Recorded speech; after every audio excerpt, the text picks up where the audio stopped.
The stair. I left our home for one moment and a dude broke in. Twice. I don't normally go out. I am the type of person who stays at home and just enjoys movies and food, even on the nights my friends are planning on going out. But there are instances where I must go out, and when this story took place, it was one of those rare occasions.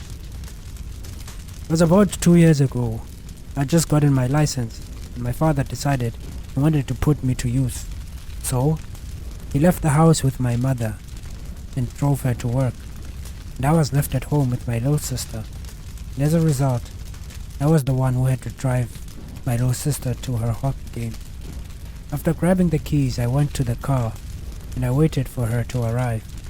Finally, my sister appeared and came to the car, opening the trunk and fiddling back there. Starting to get annoyed, I pulled out my phone and sent my friend a message. But then when I looked to the mirror, I saw my little sister standing in front of the door to our house. In my irritation, I slammed the bell. I yelled at her to come on, but the door suddenly opened, and there was my little sister. She asked me who I was talking to. I looked at the mirror again and saw that there was definitely someone at the porch of our house, and the person had just jumped over the edge and was running away now. I honked harder, trying to push them away, with the sound, I guess. When they were gone, I was somewhat shaken up. I called my dad and told him that there was a guy there, and my father was very surprised, but he was proud of my work. My sister and I spoke about it the whole way to her match, and I couldn't stop thinking about it on the way back. I drove up and placed the car, then I exited the car and went to the walkway, and as I walked through the walkway, my eyes remained to the floor, and I couldn't believe what I was seeing. There were footsteps on the walkway of boots that I'd never seen before. But then I remembered that the guy had run away, so I relaxed somewhat.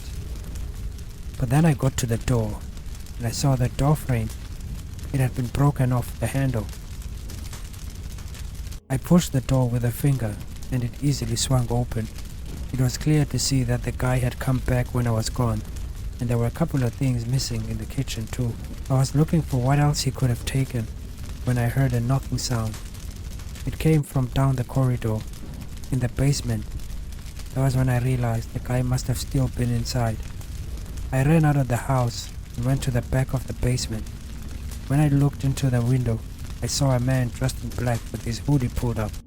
He spun around, and immediately our eyes locked. The guy ran up the stairs while I pulled out my phone to call the cops. And as I was talking to the operator, I saw the guy running a distance away, carrying a sack full of our things. The cops caught him soon enough, and after that, my father never made me drive anymore. Someone had to stay and guard the house, it was clear. The remainder. A deranged man waited for me in the basement at my home. It was afternoon around the time, and my mother was closing up the pots while I was sitting on my play table and trying to draw a card that I'd seen. She told me that she had to go pick up Sam from daycare and said her goodbyes. I ran over to the door to see her out, and also to make sure that she closed the door, and after she kissed me, she closed the door properly. After she was gone, I walked to my room and I went to my drawing table, and that was when I first saw the strangest thing. My paper, which I'd placed on the table, was now laying on the floor. I looked around, wondering who could have put it there, but there is no reason why anyone would do that anyway, so I picked it up and went back to drawing. Now here's where things get really interesting. As I was drawing the whales, I heard the sound of banging. I looked up and realized immediately that was my father's office door. I thought maybe it was the wind, but then the door opened again and closed. That's when I started to be really concerned. But what threw me off the edge was that the wind blew the paper off my table and onto the floor again. I looked around and I found the source. The window, which I'd closed before, was now wide open. and there was a massive boot mark on the windowsill. By now, my heart was beating in my chest. I wondered if my parents would return anytime soon, but my father was at work, and my mother had just gone, so I knew that wasn't going to happen. I walked to the corridors and peeked around the corner.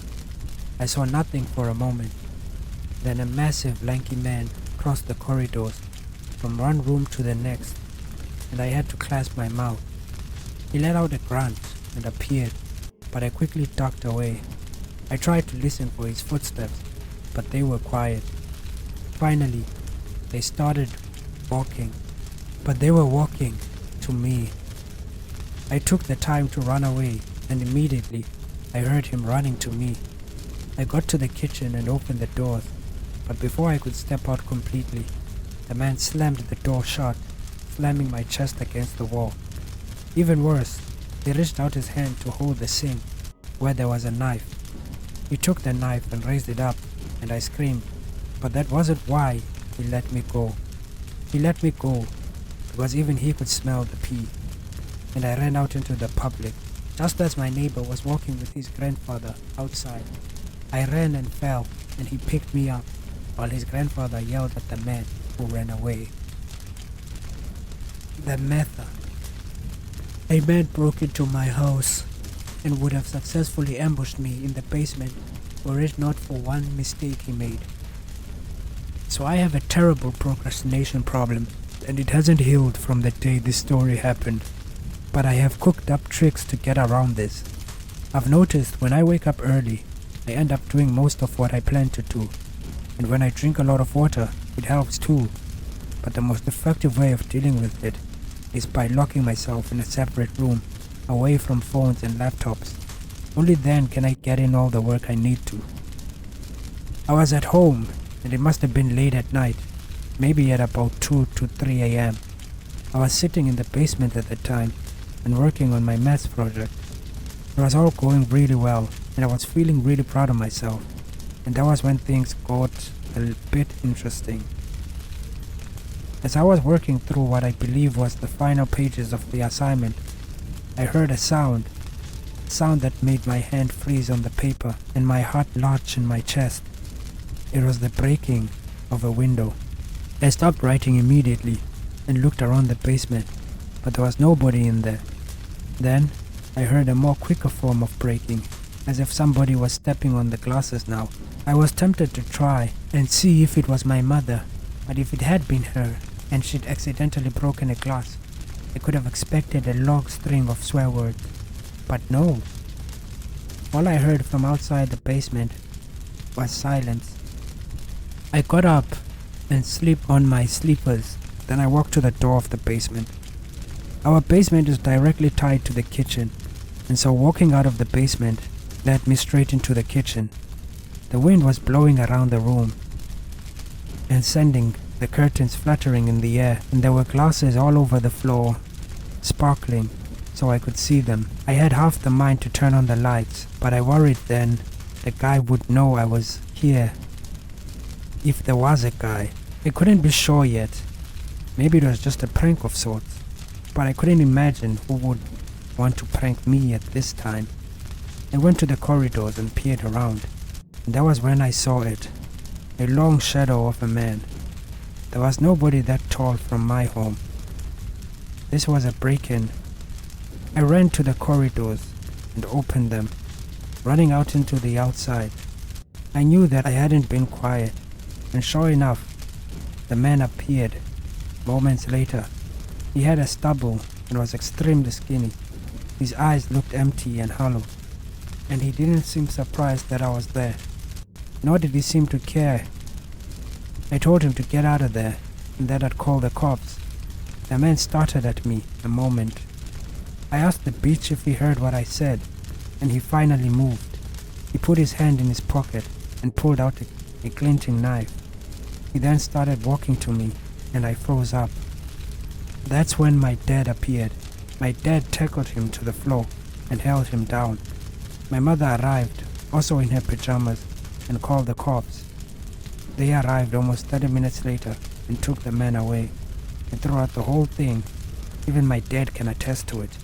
The man's face never changed expression.